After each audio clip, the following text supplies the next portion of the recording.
Lillian Ekwunife Iyo. Thank you, Mr. President.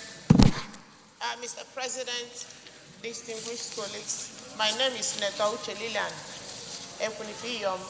Mr. President, I come from Anambra State. I represent Anambra Central. Mr. President, I seek your permission to lead the debate on the bill for an act to amend the provisions of the Army Color Prohibition of Use Act 1977 to increase the penalties for a contravention of this act and for other related matters. Mr. President, my colleagues, I rise to lead debate on this very important piece of amendment because of the increasing indiscriminate use of military uniform in the country, especially in this time of unprecedented insecurity in our society. Mr. President, Section 14, subsection 1B of the Constitution emphasizes clearly that security and welfare of the people shall be the primary purpose of government. Indeed, in the last 10 years, this country has faced enormous challenges of insecurity from north to south and from east to west. The story is the same. Mr. President, my colleagues, it has become very pertinent and most compelling that whatever law or legislation that can be put in place to improve the security situation in this country will not be asking for too much. This bill seeks to ensure that indiscriminate and unauthorized use of military uniform is checked.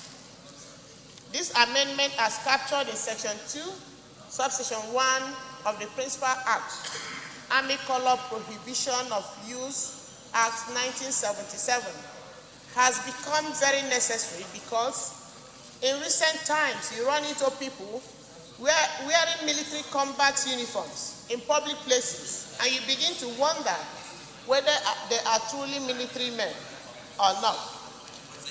This infraction must be approached with the seriousness that it deserves, because criminals, hoodlums, and militants are taking advantage of the weakness of the law to commit atrocities in the society, and people sometimes attribute such to the country's military. In this time of serious insecurity in our country, it is important that one recognizes who is a soldier and who is not a soldier.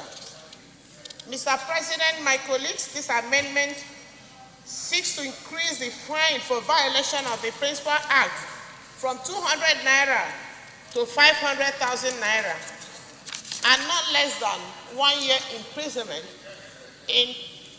to serve as a deterrent in line with the present realities of criminalities that we are confronted today in our nation.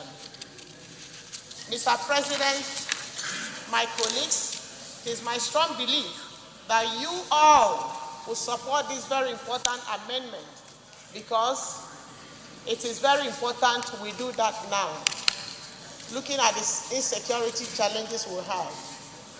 Mr. President, this will help the government efforts towards securing the citizens from criminal elements and those who have been holding us to ransom for a very long time. Mr. President, criminals have been hiding under the uniform of the military to commit all manner of atrocities in our country. Therefore, I crave your indulgence to please support this very important amendment in order to secure the citizens from the hands of the hoodlums and armed robbers in our country. Mr. President, I so submit.